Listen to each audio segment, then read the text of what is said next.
आपल्या मालकीची जागा किंवा घर भाड्याने देणं आणि त्याच्यातनं उत्पन्न कमवणं किंवा फायदा कमवणं याच्यात गैर किंवा बेकायदेशीर काहीही नाही.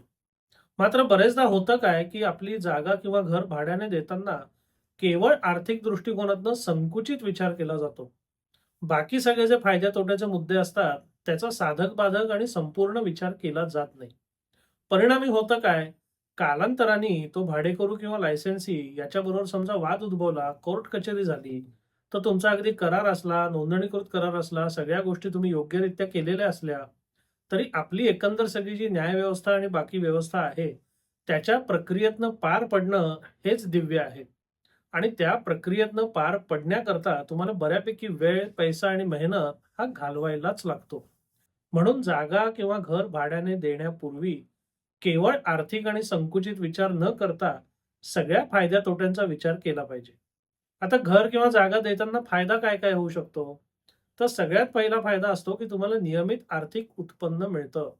म्हणजे जागा जर तुम्ही बंद ठेवली, तर त्या बंद ठेवणाऱ्या जागेचा पण एक खर्च असतो आणि शिवाय त्यातनं तुम्हाला उत्पन्न काहीच येत नाही. याच्यापेक्षा जर तुम्ही ती जागा भाड्याने दिली, तर त्या जागेचा खर्चही भागतो आणि तुम्हाला थोडंसं उत्पन्न सुद्धा मिळतं. पुढचा महत्त्वाचा फायद्याचा मुद्दा असतो, तो म्हणजे ती जागा वापरात राहते. एखादी जागा तुम्ही किंवा घर घेतलं आणि ते जर बंदच ठेवलं असेल, तर एक तर त्याची परिस्थिती दिवसेंदिवस खराब होत जाते किंवा दर ठराविक कालावधीने ते घर किंवा जागा उघडून त्याची साफसफाई करणं, देखभाल करणं, बाकी सगळ्या गोष्टी बघणं, हे काम तुमच्यावर पडतं. याच्याऐवजी ती जागा किंवा घर जर तुम्ही भाड्याने दिलं, तिथे लोकं राहत असली, वावरत असली, तर त्या जागेची निगा आपोआप राखली जाते. म्हणजे जागा किंवा घर भाड्याने देण्याचे जे सगळ्यात महत्त्वाचे फायदे आहेत, ते हे 2च फायदे आहेत. एक आहे आर्थिक उत्पन्न आणि दुसरं आहे तुम्हाला त्या जागेचा वावर असल्यामुळे त्या जागेचं एकंदर देखभाल वगैरे परस्पर ठेवली जाते. मग आता यातनं तोटे काय-काय होऊ शकतात? सगळ्यात पहिला तोटा म्हणजे पहिल्यांदाच आपण जी चर्चा केली, की भाडेकरू किंवा लायसन्सी याच्याशी जर तुमचा वाद झाला, तर त्या वादाच्या अनुषंगाने विविध न्यायालयीन प्रकरणं करणं, त्यातनं पार पडणं, याच्याकरता लागणारा वेळ, पैसा, मेहनत हे सगळं घालवणं हे फार दिव्य आहे. आणि हे जर तुम्हाला सगळं करायला लागलं, तर त्या भाड्यातनं मिळणाऱ्या उत्पन्नापैकी खूप भाग किंवा त्या उत्पन्नापेक्षा सुद्धा जास्त खर्च ह्या गोष्टींवर होऊ शकतो. दुसरा महत्त्वाचा संभाव्य तोटा आहे, तो म्हणजे त्या मालमत्तेचं होणारं नुकसान. बरेचदा अशाही घटना आमच्याकडे आलेल्या आहेत, की एखाद्या घरामध्ये किंवा जागेमध्ये भाडेकरू ठेवले. त्या भाडेकरूंनी त्या घराचं जाताना अतोनात नुकसान केलं. त्यातनं वादही उद्भवले आणि शेवटी त्या मालकाला अशी अवस्था आली, की ते नुकसान-बिकसान जाऊ दे, एकदा तुम्ही घर रिकामं करा पहिले. तर एकदा घर माझ्या ताब्यात येऊ दे, मग मी त्याचं काय करायचं ते करेन. म्हणजे एवढी पराकोटीची वाईट अवस्था त्या मालकावर आली, की एकीकडे यांना पण घर भाड्याने दिलं, त्यांनी नुकसान केलं. आता त्यांच्याकडनं भरपाई वगैरे घेणं हे तर दूरच राहिलं. पण निदान तो घराचा ताबा तरी मिळावा, यांना बाहेर जाऊ दे. म्हणजे त्यांना त्या नुकसान भरपाई वगैरे तर सोडाच, त्यांना घर रिकामं करण्याकरता सुद्धा पाठपुरावा करायला लागला. म्हणजे तो दुसरा धोका आहे, की तुमच्या मालमत्तेचं नुकसान होऊ शकतं. तिसरा महत्त्वाचा धोका आहे, विशेषतः हल्लीच्या ज्या गुन्हेगारी स्वरूपाच्या घटना घडतायत. आमच्याकडे कल्याणजवळ टिटवाळ्यामध्ये एखाद्या ड्रग रॅकेटमधल्या बाईला पकडलं किंवा अशा अनेक घटना तुमच्या कानावर सारख्या येत असतात, की आपण ज्याला घर भाड्याने देतोय, त्या माणसाची नेमकी पार्श्वभूमी काय आहे? तो गुन्हेगार आहे का? तो तिथे काही गुन्हेगारी कृत्य करणार आहे का? किंवा इथनं आजूबाजूने कुठनं फरार झालाय का? हे आपल्याला कसं कळणार हो? कारण आपल्या व्यवस्थेमध्ये असं कुठलंही डेटाबेस किंवा माहिती अभिलेख ठेवण्यात आलेली नाहीये. किंवा तुम्ही तिथे गेलात आणि त्या माणसाची माहिती घेतलीत आणि तुम्हाला सगळी माहिती मिळाली. त्यामुळे जेव्हा तुम्ही एकदम त्रयस्थ किंवा एजंट मार्फत त्रयस्थ माणसाला जागा भाड्याने देता, तेव्हा तुम्ही त्याची पार्श्वभूमी तपासली पाहिजे.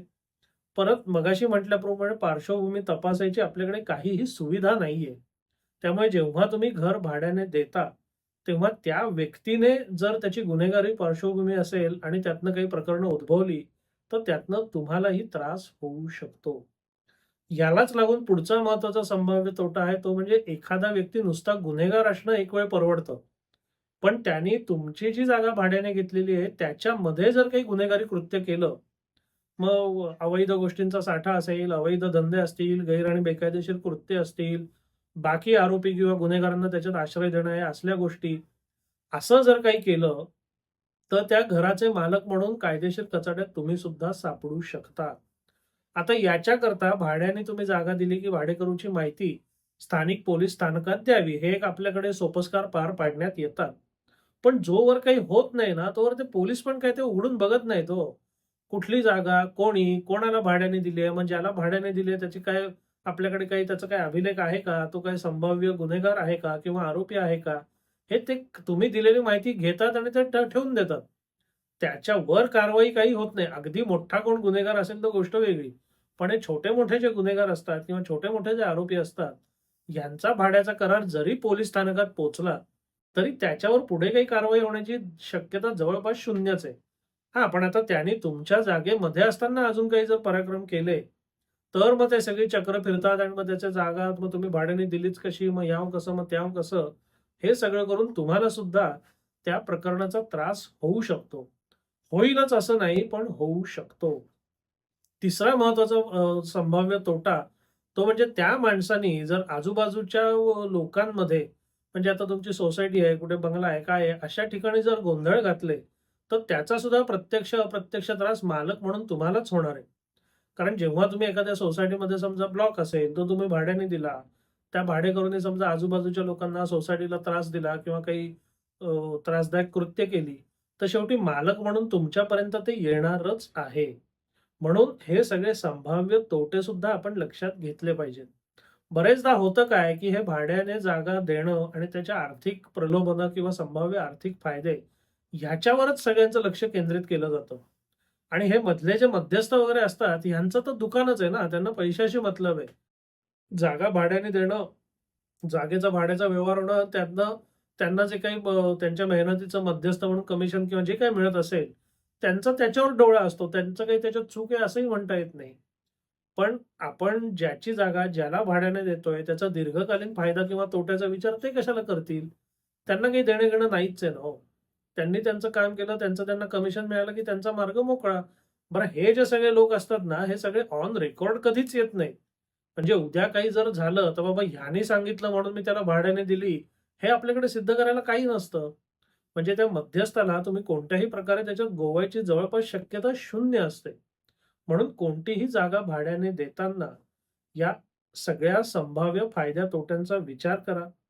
या सगळ्याचं आर्थिक गणित मांडा आणि या सगळ्या संभाव्य फायद्या-तोट्यांचं संतुलन जर बसत असेल, हे सगळं करून सुद्धा तुम्हाला खरंच जर भरघोस आर्थिक नफा होत असेल, तरच तुम्ही ती जागा भाड्याने वगैरे देण्याचा विचार करा.